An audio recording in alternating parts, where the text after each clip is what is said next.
Hello everyone, welcome to my YouTube channel.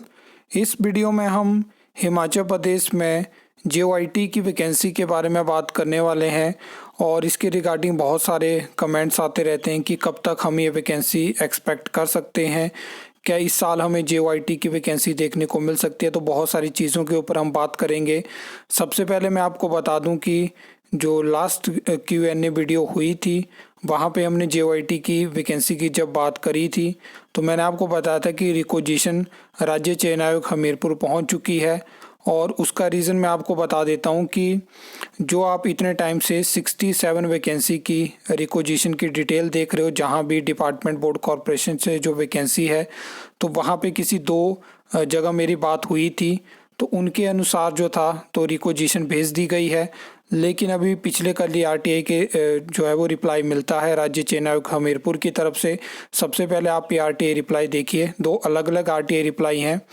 इसमें इन्होंने mention किया है कि सबसे पहला जो पॉइंट था वो था वैकेंसी के रिगार्डिंग कि कब तक वैकेंसी जो है वो एडवर्टाइज हो सकती है। तो इस तरह का आपको पता है कि इस तरह से जो क्वेश्चन रहते हैं उसके जवाब आपको कभी भी देखने को नहीं मिलते हैं। लेकिन जो पॉइंट नंबर 2 था वो था कि क्या जेओआईटी की रिक्वेजिशन ऑनलाइन माध्यम से आयोग के पास पहुंची है। तो उन्होंने मेंशन कर दिया कि उनके पास अभी तक ऑनलाइन रिक्वेजिशन पोर्टल पे नहीं पहुंची है। तो पॉइंट नंबर 4 में भी उन्होंने ये चीज़ मेंशन करी है। और एक और चीज़ मैं आपको बता दूं कि एसए की वैकेंसी के रिगार्डिंग जो मैंने आपको 13 पोस्ट कोड बताए थे कि आपको उनकी वैकेंसी देखने को मिल सकती है, तो उसमें एसए की वैकेंसी भी थी। तो उसमें किसी ने मुझसे पूछा था कि उसमें ब्रेकअप ऑफ पोस्ट क्या रहेगा, तो ये आप देख सकते हो। अनरिजर्व्ड की एक पोस्ट रहेगी, ईडब्ल्यूएस की भी एक है और एससी अनरिजर्व्ड की एक पोस्ट है। तो ये यहाँ पे ब्रेकअप रहेगा पोस्ट का। और ये दूसरा रिप्लाई भी आप देख सकते हो, यहाँ पे भी इन्होंने मेंशन कर दिया है कि अभी तक जो है वो जेओआईटी की कोई भी रिक्रूटमेंट प्रोसेस में नहीं है और रिक्वेजिशन इनके पास नहीं पहुंची है।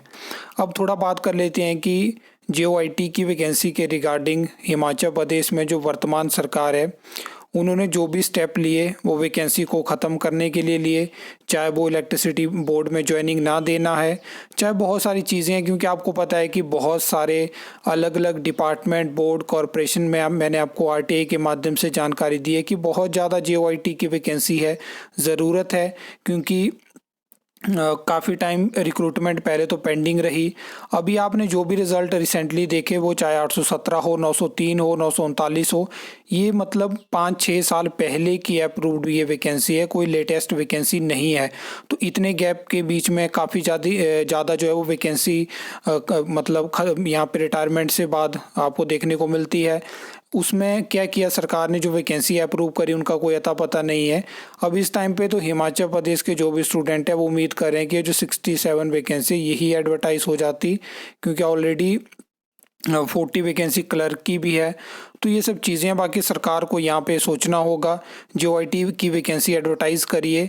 और उसके साथ साथ मैं बोलना चाहूँगा कि जो पंचायत सेक्रेटरी की वैकेंसी है, पटवारी की वैकेंसी है, क्योंकि ये ऐसी वैकेंसी है हिमाचल प्रदेश में जिसका मोस्टली सभी इंतज़ार करते हैं कि ये वैकेंसी हमें कब देखने को मिलेगी। जेओआईटी की वैकेंसी के लिए सरकार मतलब सीरियस होती तो वो ऐसा फैसला नहीं लेती कि बाकी डिपार्टमेंट बोर्ड कॉरपोरेशन अब डायरेक्ट रिक्रूटिंग एजेंसी को वैकेंसी नहीं भेजेंगे, उनको सबसे पहले पर्सनल डिपार्टमेंट को रिक्वेजिशन भेजनी है। तो उससे चीज़ें डिले होती हुई आपको दिखेंगी।